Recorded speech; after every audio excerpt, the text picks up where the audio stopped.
7 matches खेले, 1 जीते 6 हारे हैं, -1.44 इनका नेट रन रेट और 2 पॉइंट्स हैं।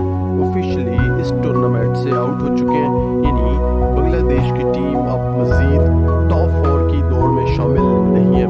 इसी तरह 8वें नंबर पे नीदरलैंड्स की टीम, 6 मैचेस खेले हैं, 2 जीते हैं 4 हारे हैं, -1.27 इनका नेट रन रेट और इनके 4 पॉइंट्स हैं। नीदरलैंड्स की टीम इस टूर्नामेंट में अभी भी अलाइव है और कहीं ना कहीं छोटे मोटे चांसेस हैं। हालांकि इनका नेट रन रेट बहुत बुरा है और शायद मुश्किल हो जाएगा टॉप 4 में क्वालिफाई करना, पर फिर भी ये फाइट ज़रूर करेंगे टॉप 4 की दौड़ के लिए। यहाँ पे 7वें नंबर पे श्रीलंका की टीम, 5 मैचेस खेले हैं, 2 जीते हैं, इनफैक्ट 6 मैचेस खेले हैं, 2 जीते हैं 4 हारे हैं, -0.27 इनका नेट रन रेट है और इनके ओवरऑल 4 पॉइंट्स हैं। ये भी दौड़ में ज़रूर शामिल है, यानी सेमीफाइनल के लिए अब भी क्वालिफाई कर सकते हैं। इसी तरह 6ठे नंबर पे अफगानिस्तान की टीम, 6 मैचेस खेले हैं, 3 जीते हैं 3 हारे हैं, -0.71 इनका नेट रन रेट और ओवरऑल इनके 6 पॉइंट्स हैं। इनका नेट रन रेट थोड़ा बहुत ज़्यादा बुरा है, हालांकि आप 3 मैचेस इनके पास और हैं, अगर जीतेंगे तो ये भी सेमीफाइनल के लिए क्वालिफाई कर सकते हैं।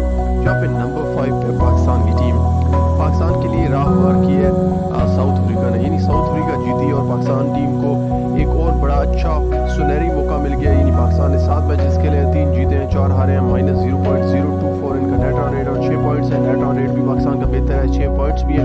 अपने 2 मैचेस अगले जीत कर पाकिस्तानी टीम सेमीफाइनल के लिए क्वालिफाई कर सकती है। यानी पाकिस्तानी टीम ने बीट करना है न्यूजीलैंड को। 4 तारीख को जो मुकाबला होगा सैटरडे को रोज़ सुबह 10:30 बजे ये मुकाबला होगा। ये मुकाबला पाकिस्तान के लिए डू और डाई होगा, यानी क्वार्टर फाइनल होगा। पाकिस्तान को ये मुकाबला जीतना पड़ेगा, तब सेमीफाइनल में जाएंगे। इसी तरह यहाँ पे 4थे नंबर पे ऑस्ट्रेलिया की टीम, 6 मैचेस खेले हैं, 4 जीते हैं 2 हारे हैं, +0.97 नेट रन रेट और ओवरऑल इनके 8 पॉइंट्स हैं। यानी ऑस्ट्रेलियन टीम अभी भी टूर्नामेंट से आउट भी हो सकती है और क्वालिफाई भी कर सकती है। हालांकि क्वालिफाई करने के चांसेस इनके काफ़ी ज़्यादा है, इनका नेट रन रेट काफ़ी बेहतर है, मगर अगर 3 मैच हार जाते हैं जो इनके रिमेनिंग है तो ये भी टूर्नामेंट से आउट हो सकते हैं। सो अभी भी टूर्नामेंट अलाइव है, सब टीमों के लिए काफ़ी ओपन है। यहाँ पे न्यूजीलैंड को बड़ी शिकस्त हुई है, साउथ अफ्रीका के हाथों में बड़ी शिकस्त हुई और पाकिस्तान के लिए ये बड़ी, पाकिस्तानी क्रिकेट शायकीन दुआ कर रहे थे, कह रहे थे दिल साउथ अफ्रीका, यानी साउथ अफ्रीकन टीम को सपोर्ट कर रहे थे और न्यूजीलैंड को यहाँ पे बदुआएं दे रहे थे, पर यहाँ पे उनकी बदुआएं कबूल हुई हैं और ये 7 मैचेस खेले हैं और इन्होंने 4 यहाँ पे जीते हैं, 3 हारे हैं, प्लस अभी तक नेट रन रेट इनका प्लस में है और इनके 8 पॉइंट्स हैं। पर ये इनके लिए सैड न्यूज़ है कि 4 कंसेक्टिव मैचेस पहले जीते हैं और फिर अब 3 कंसेक्टिव मैचेस हार गए हैं। यानी मोमेंटम जो है वो माइनस की तरफ है, इनका कोई अच्छा मोमेंटम नहीं जा रहा, मुसलसल हार रहे हैं। आखिरी 3 मैचेस हार चुके हैं, पाकिस्तान के खिलाफ काफ़ी लो होंगे, ये पाकिस्तान को जीतना चाहिए इनके खिलाफ।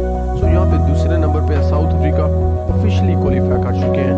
यानी साउथ अफ्रीका ने 7 मैचेस खेले हैं, 6 जीते हैं, 1 हारा है, +2.03 इनका ऑलमोस्ट नेट रन रेट और 10 पॉइंट्स है, इनफैक्ट 12 पॉइंट्स हैं। साउथ अफ्रीका का बहुत अच्छा नेट रन रेट है, यानी साउथ अफ्रीका का वो नेट रन रेट है कि ये नंबर 1 पे है। यानी असल में तो ये नंबर 1 पे है, इंडिया नंबर 2 पे है, पर इंडिया का एक मैच भी तो था, मैंने इस वजह से इंडिया को मैं नंबर 1 पे रख रहा हूँ, क्योंकि इंडिया का जब 7वां मैच हो जाएगा तो वो उनके 14 पॉइंट्स हो जाएंगे और वो नंबर 1 पे हो जाएंगे। So India south Africa qualify कर चुके हैं, बाकी 2 टीमें अब डिसाइड हो रही है वो कौन सी होंगी, आपने कमेंट्स में बताना। मैंने तो ऐसे लोगों में भी हंसते हुए वक्त बिताया है, मेरे साथ रहकर भी मुझे ही डसते रहे। खत्म।